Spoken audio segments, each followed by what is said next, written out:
नमस्कार, जनाधिकार TV news network में आप सभी का स्वागत है। मैं हूं आपके साथ कंचन मिश्रा। चलिए रुक करते हैं आज की कुछ खास खबरों की तरफ। वेसी शिक्षा अधिकारी साहब एक नजर प्राथमिक विद्यालय नवापुर की ओर। बताते चले, जनपद प्रतापगढ़ विकासखंड मानधाता क्षेत्र के अंतर्गत नवापुर प्राथमिक विद्यालय बना तालाब की ओर। प्रभारी प्रधानाध्यापक राम प्रकाश द्वारा मिली जानकारी कि हमारे बच्चों की जनसंख्या ज्यादा है, पर सरकार की व्यवस्था हमारे विद्यालय में पूरी तरह नहीं पहुंच पा रही है, जिसमें प्रभारी प्रधानाध्यापक राम प्रकाश सरोज ने मीडिया के सामने बताया कि आज हमें कितना दिन हो गया वेसी शिक्षा अधिकारी को लेटर लिखे, पर आज तक हमारे विद्यालय में ना तो बाउंड्री हो पाई है और ना ही बच्चों के खेलने की जमीन सुरक्षित हो पाई। भारी बारिश के कारण हमारे विद्यालय पर अधिक जल भराव हो गया है और विद्यालय में मिट्टी न पड़ने की वजह से विद्यालय के ग्राउंड में जगह जगह तालाब जैसे पानी भर गया है। इस पर भी मैं अपने उच्च अधिकारियों को लिखित शिकायत की है, फिर भी कोई सुनवाई नहीं हो पा रही है। अगर हमारे विद्यालय में बढ़िया बाउंड्री और विद्यालय के अंदर अगर मिट्टी पड़ जाए तो हमारे विद्यालय में आज 100 से बच्चों से ज़्यादा जनसंख्या है और भी बढ़ सकती है। विद्यालय स्थित भूमि पर लोगों द्वारा अवैध कब्जा किया गया है, जिस विद्यालय का कायाकल्प 19 पैरामीटर पूर्ण नहीं हो सका है, जिसके कारण अभिभावक बच्चों को विद्यालय में भेजने से कतराते हैं। प्रधानाध्यापक ने मुख्यमंत्री जी और बेसिक शिक्षा अधिकारी से लगाई न्याय की गुहार कि एक नज़र हमारे प्राथमिक विद्यालय नवापुर की तरफ दी जाए, जिनके हम विद्यालय के मास्टर आभारी रहेंगे। प्रतापगढ़ ब्यूरो चीफ राहुल चौधरी की ग्राउंड रिपोर्ट।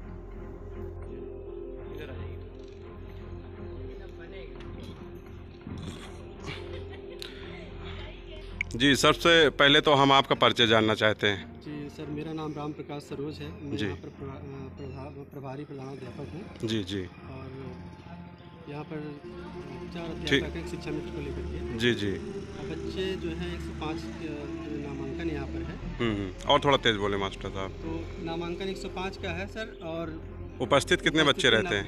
85 से 90 के आसपास यहाँ बच्चे। चलिए, 85-90 बच्चे यहाँ आपके यहाँ विद्यालय में डेली उपस्थित रहते हैं। मगर आपके विद्यालय की जो बड़ी दयनीय स्थिति है उसके बारे में आप क्या कहना चाहते हैं हमारे कैमरे पे? क्योंकि हम देख रहे हैं, देखिए एक बार हम कैमरा घुमा रहे हैं उस तरफ, ये देखिए, ये प्राथमिक विद्यालय नवापुर है, विकासखंड मानधाता। आप देख सकते हैं कैमरे में कि ये पूरा तालाब बन चुका है। हमारी उंगली आप देखते होंगे इशारे में, ये पूरा तालाब बन चुका है, जो कि वहाँ विद्यालय जर्जर था, उसको भी वहाँ पे ध्वस्तीकरण कराया गया अधिकारियों द्वारा।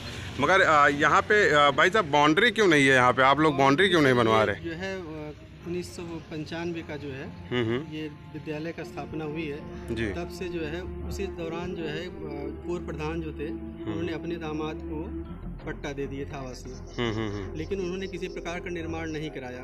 बाद में उन्होंने जो है थोड़ा बहुत जो है अवैध रूप से कब्जा कर लिया। आज तक वो उनके द्वारा जो है रोका जाता है, इसलिए बाउंड्री नहीं हो पाई। पूर्व प्रधान कौन थे यहाँ पे? पूर्व प्रधान उनका नाम था मोहम्मद हारून। उन्होंने अपने दामाद को जो है पट्टा दे दिया। चलिए ठीक है, वो पट्टा दे दिए थे, मान लीजिए वो ज़मीन विवादित हो चुकी है। बाकी जो विद्यालय की ज़मीन बची है उसमें क्यों ये आप मिट्टी नहीं डलवाए? पूरा जो तालाब बना हुआ है और उसके बाद जो साइड बाउंड्री नहीं हो पाई सरकार द्वारा, ये सब क्या स्थिति है? इसमें जो है कई बार ये प्रधान जी से बात हुआ, उन्होंने कहा कि जो है हम करवा देंगे, लेकिन ये है कि जो विवाद है चारों तरफ से ज़मीन को जो है अवैध रूप से कब्जा किया गया है। अच्छा। तो ज़मीन को कब्जा होने की वजह से जो है जब कभी पैमाइश होती है तो लोग ऑब्जेक्शन करते हैं। इसके बारे में हमने उच्च अधिकारियों को अपने खंड बीसी साहब से बात हुई आपकी? उनको भी पत्राचार हमने किया है और एसडीएम साहब के पास गया था। एसडीएम साहब के पास से लेखपाल के पास आया था रिपोर्ट लगाने के लिए। आज तक उन्होंने करीब 1 साल हो गया रिपोर्ट नहीं लगाया। जी जी। लेखपाल कौन है आपका? यहाँ पर लेखपाल हैं विकास सिंह। अच्छा। और काहे क्यों नहीं रिपोर्ट लगाया? आपने नहीं पूछा एक बार? उनसे कई बार संपर्क करने का प्रयास किया गया, वो हम लोग कहते हैं कि जो है आप लोग समझ लीजिए, हिलावाली कर रहे हैं काम में। जी।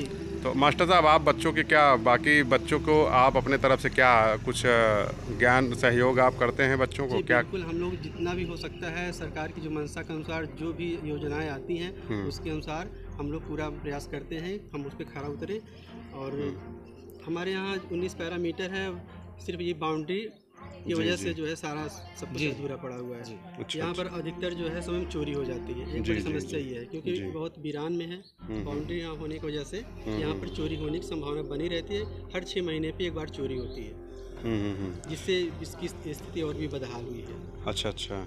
तो मतलब कुल मिला के आपके उच्च अधिकारी इस पे कुछ ध्यान नहीं दे रहे हैं। आपके लेटर पे आपने जो एप्लीकेशन दिया उस पर भी कोई जी, अभी तक कार्रवाई कोई अभी तक कुछ नहीं हुई है कि हाँ जितनी हमारी शेष ज़मीन बचती है उस पर हम कम से कम बाउंड्री का निर्माण कराया जाए, वो भी नहीं कार्य हुआ। जी, उस पर भी नहीं हुआ है कोई चलिए काम। ठीक है सर, एक बार आपका फिर से पुनः परिचय हम जानना चाहते हैं। जी, मेरा नाम राम प्रकाश सरोज, मैं यहाँ पर प्रभारी प्रधानाध्यापक हूँ। ठीक सर, बहुत बहुत क्या माननीय धन्यवाद। मुख्यमंत्री? और सर कुछ आप कहना चाहते हैं मुख्यमंत्री जी से? मैं माननीय मुख्यमंत्री जी से चाहूँगा कि जो है विद्यालय अगर हमारा कायाकल्प हो जाता है, बाउंड्री का हो जाता है, तो हमारे यहाँ बच्चों की संख्या दुगनी हो जाएगी। जी जी जी। और क्योंकि विद्यालय हमारा जो है चारों तरफ से सड़कों से घिरा हुआ है और इसका विकास बहुत तेज़ी से हो जाएगा। जी जी मैं जी। चाहूँगा कि यहाँ पर दूर दूर तक जूनियर विद्यालय नहीं है। अगर यहाँ पर जूनियर विद्यालय की व्यवस्था हो जाती है तो यहाँ पर संख्या जो है दुगनी तिगनी बढ़ जाएगी। जी जी जी। चलिए ठीक है सर।